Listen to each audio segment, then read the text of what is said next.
The year is 1692.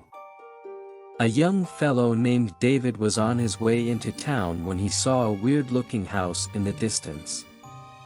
The house was old and run down, but there was still light burning through the windows. David. Dea of Eviad. David turned around to see Abigail in front of him. "Oh hey, Abigail. Come on, we are late, it's almost dusk." "Hey Abigail, do you know who lives there?" David asked. Abigail looked at the old house David was pointing at. She was quiet for a second. "There is no one living there. That house was owned by a woman called Cornswell. But she was burned last week. So why is there light coming from it?" David asked, angry. "I don't know, David, come on," Abigail urged. David took one last look before following Abigail into town. Bang! David woke up in the middle of the night. He looked around to see that a cup had fallen off his nightstand. He put the cup back, but the second he looked away, the cup was launched into the room. He ran out of his house to Abigail's house. Abigail opened the door slowly. "David?" But before she could finish her sentence, David interrupted her. The cup, it moved on its own, just on its own. "David. Calm down, people are trying to sleep. Come on in, you can sleep here." The following morning, David gave a speech in the town hall. "The witch we believe to be dead is still out there. Only a witch can cheat death like that." The crowd shouted, "Let's kill her." The men grabbed their weapons. They marched to the old house, but as soon as they entered the forest, everything became quiet. Birds stopped singing, not a cricket could be heard. 2 of the 8 men left, while the 6 kept on going. Halfway there, it became dark, really dark, and rain began to fall. Bang! A loud sound and a flash of white light struck them. 4 men died instantly. Now there were just 2, David and Peter. They found the house, opened the door, and stepped inside. The house looked like a mess, with rotten food everywhere and a dead squirrel in the corner. 3 candles were burning. Peter walked to the squirrel when a loud noise filled the room. "The door, it won't open," David yelled. Peter began laughing. David turned around to see Peter floating above the ground, his eyes black. Peter's neck broke in a flash. Peter's lifeless body fell to the ground. David ran towards him. When he reached his body, he heard a familiar voice. "David, why?" He looked around to see Abigail standing there. "Why did you come here to my mother's house?" "Your mother?" David asked in shock. "Yes, David. You know it wasn't supposed to go like this. I thought you would leave this place alone after I had moved your cup, but no. We should have ended up together, happy and in love." "Wait a minute, your mom wasn't the witch, you are," David shouted. "She took the blame so we could be together, David. But now I have to kill you." "No," David shouted. "We still can be in love." "It's too late, David. You will never get away with this," David said, grabbing his dagger. "I am sorry, David," Abigail cried. David quickly threw the dagger towards Abigail. Her neck snapped, and her lifeless body hit the ground. Abigail's lifeless body also hit the ground, revealing Cornswell the witch. One of the 2 men who left came back and saw the whole thing happen. After he came back to town, they tried to burn the house to the ground, but it didn't want to burn. Until this day, the house of Cornswell the witch still remains, and some say the witch is still around to kill more people who enter her house. So you're here about what happened back in the fall of '64, right? For the anniversary? I guess most of the people who work at your site weren't even born then, including your boss. Well, it was a long time ago, but I remember what my brother told me. He was there when it happened, but got out before the end. You can try talking to him if you want, he's in a retirement community back in Ohio. The dance was for seniors only, so I didn't go, being 14 at the time.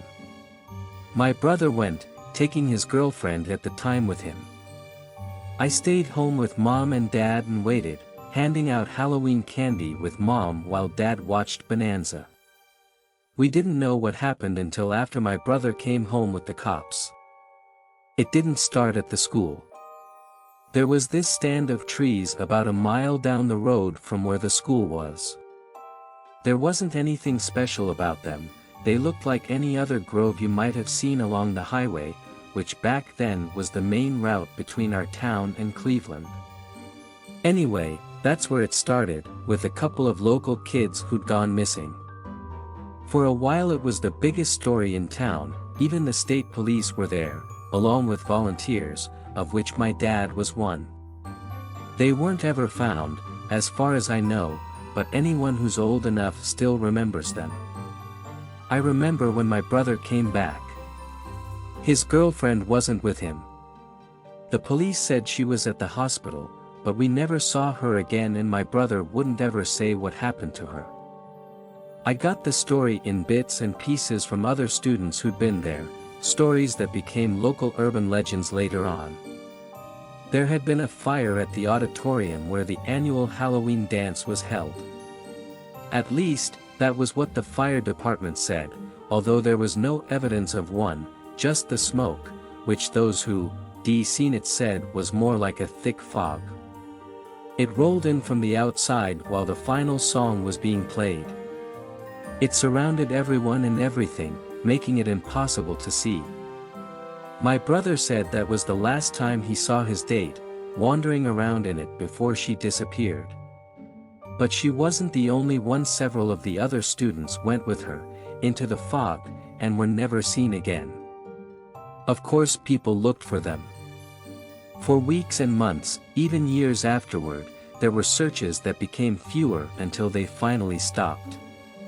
Nobody ever thought to look in the grove where the other kids had disappeared earlier, but people started seeing things as they drove by, mostly after dark.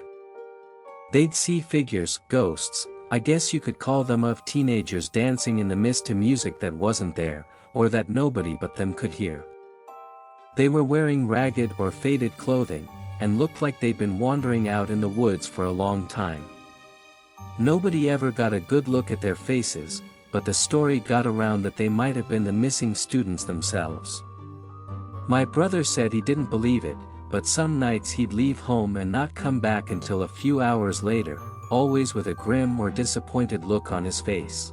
I know he was never the same after the dance, and thought about his missing girlfriend for a long time. He got better later on, went to college, got married to a girl he met there, and wound up working at a bank until he retired. But yeah, it was rough on him for a while. Anyway, that's what happened.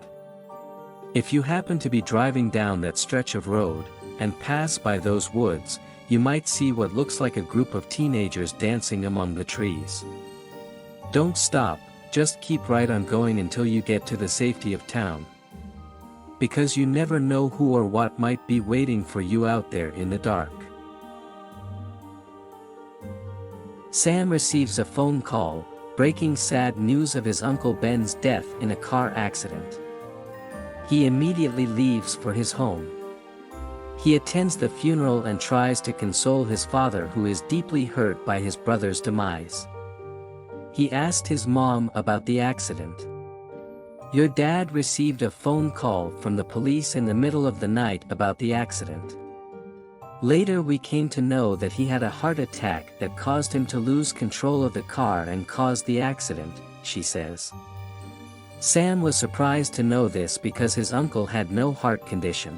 On asking about his mobile phone and his belongings, he comes to know that the mobile phone had been sent for repair. There was a bag in the back seat of the car. He gets that bag, takes it to his room, and unzips it quickly. He was having a strong feeling that something terrible had happened with his uncle that night. He is looking for some clues to support his doubt. He checks the bag properly but finds nothing suspicious. There was just a painting. His uncle owned a store of items for interior decoration. Finding that painting in his bag isn't a big deal. He has been working with his uncle at his store. He never saw that painting there before leaving for the trip with his friends. He was gone for just 5 days. When he goes to the store, he takes that painting with him. He feels sad at the store in the absence of his uncle. A lady is also working there. Her name is Jenny. Ben was a nice man. Everyone associated with him liked him. He finds Ben's laptop on the counter. He takes it with him that evening after closing the store. At the midnight he receives a notification of CCTV on Ben's laptop. He is afraid somebody is trying to break in. He is carefully checking each footage, but everything seems okay. He is amazed why is he getting these notifications if there is nobody in the store. He noticed a statue moved by itself a little bit. He rubs his eyes and looks again, nothing. He shrugs it off, thinking his mind is playing tricks and goes back to sleep. When he goes to the store the next day, he finds that painting on the floor. He puts it back on the wall. He attends to some customers.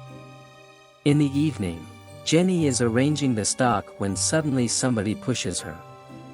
She falls on the floor, turns to see who was it and screams to find nobody. Sam rushes towards her. She looks scared and shocked. He asks her what happened. It pushed me. It pushed me again. She says while getting up. Who pushed you? He asked. After you left, some creepy things began to happen here. Your uncle was also upset. I got pushed by something unseen just like today. I asked him to contact a priest. She is almost crying. Sam allows her to leave early that evening. Now he is alone in the store. He passes near that painting. He notices from the corner of his eyes as if it moved. He looks at it and finds that it has moved from its position a little bit.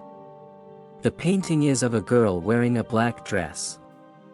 Her eyes seem like she is staring right at the person looking at it.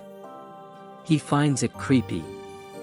He realizes something weird has happened here in his absence. He decides to check all the CCTV footage. He directly jumps to footage of the days when he was away. He watches his uncle receiving the same painting from a man and notices many poltergeist activities started after that day. In one late-night footage, he saw Ben coming to the store. He was checking everywhere in the store as if he doubted that somebody is hiding there. That creepy painting falls, Ben puts it back and after looking around again he leaves. Just after he leaves, Sam noticed a shadowy figure standing exactly where Ben was standing. Sam skips a heartbeat. In the next footage, he saw Ben entering again late at night. Again he is searching for someone. He goes to the attic but there was no camera in the attic. So he couldn't see what happened there. Ben comes out in panic and leaves the store. He also watches Jenny getting pushed by an unseen force. He checks last night's footage. He is shocked to watch the same shadowy figure lurking in the store. He plays the footage of the night of Ben's accident. He watches Ben putting the painting in the bag and leaving. When he reaches the door, Suddenly a table moves and stops in his way. He quickly moves it and leaves the store. Suddenly there is a knock on his door. Sam's dad has come to give him Ben's phone. He snatches it from his dad's hand and starts scrolling the screen anxiously. He plays a video recorded on the night of his accident and shows it to his dad as well. This video is recorded by Ben. He is in his car alone and time is 1 a.m. He is saying, "Since I have got this painting, crazy things have been happening. I am going to get rid of it. Yesterday night I saw something horrifying in the attic." He starts driving. "I hope it doesn't follow me tonight." A nerve-wracking scream is heard and Ben stops the car. He is shaking with fear. "I just heard a loud scream," he whispers, drenched in sweat. A loud bang is heard. He looks at the roof of the car. He stays there for some time, nothing happens. He takes a deep breath and starts his car again. After driving for a while, screams are heard again. "I have to get rid of it fast." He increases the speed of the car. The screams become louder. Suddenly he sees something on the road and in a try to avoid hitting it, he loses control of the car and there is a crash. Ben is injured but he is conscious and trying to come out of the car.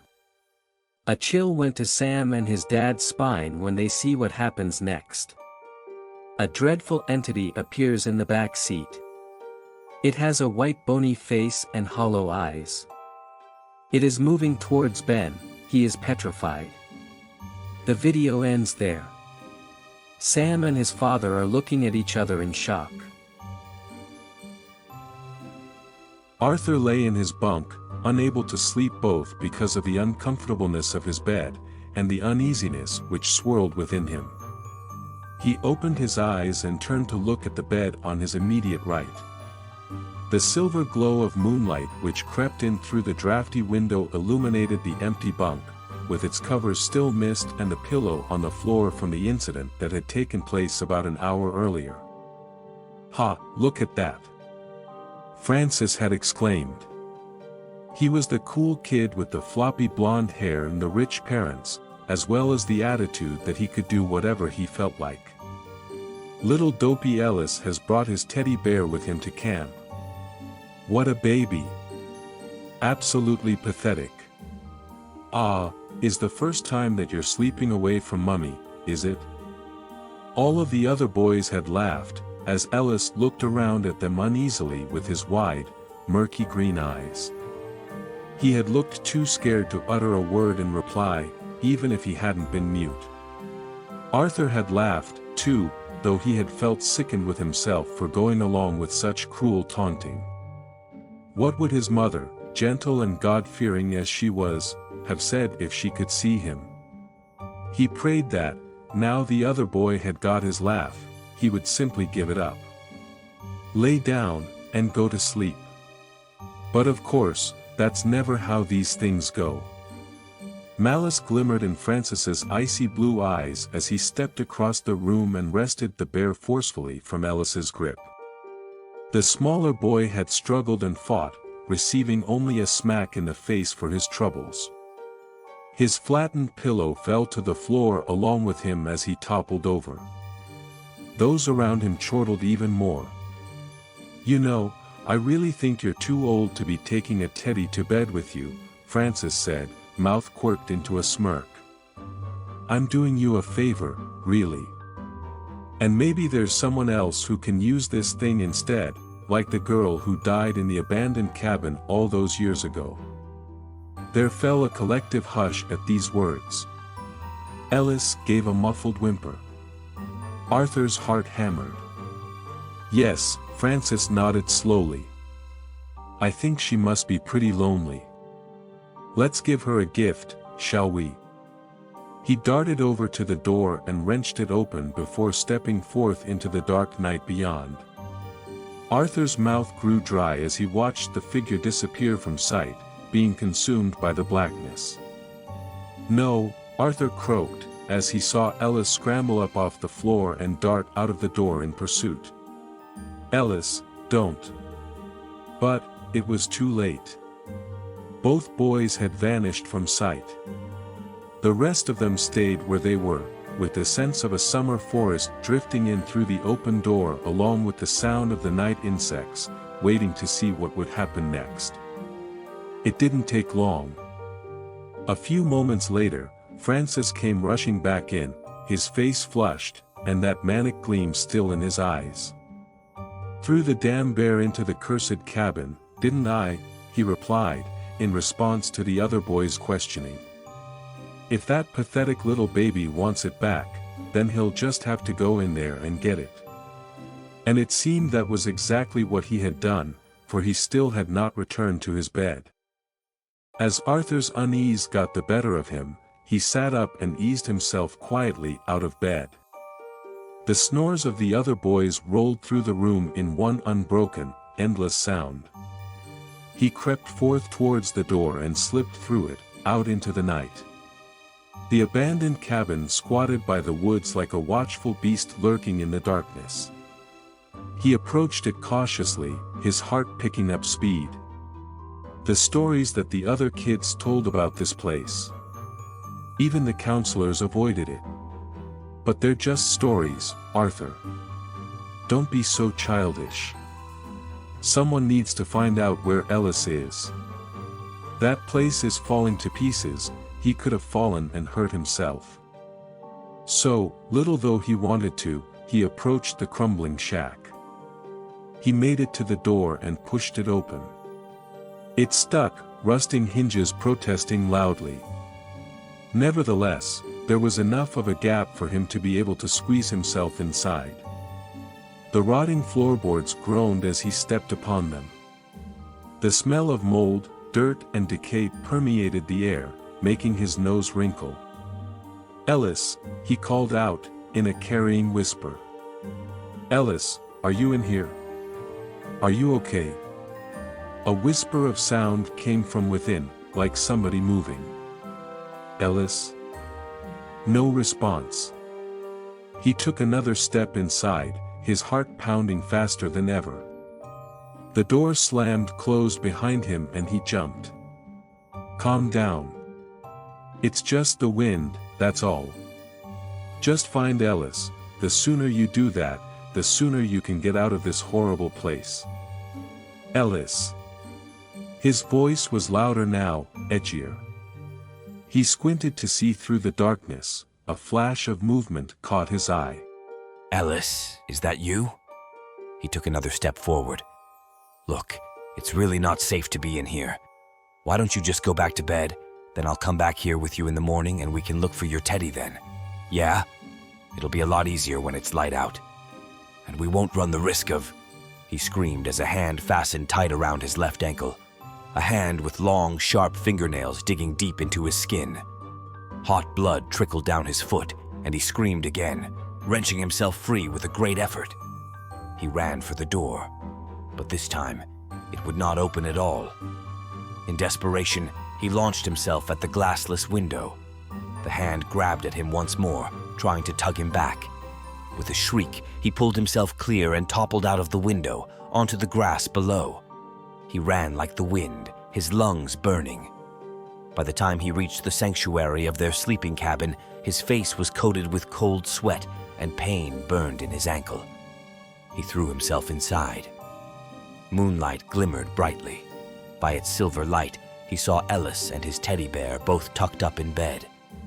The boy was sleeping. Arthur hobbled over to his own bunk.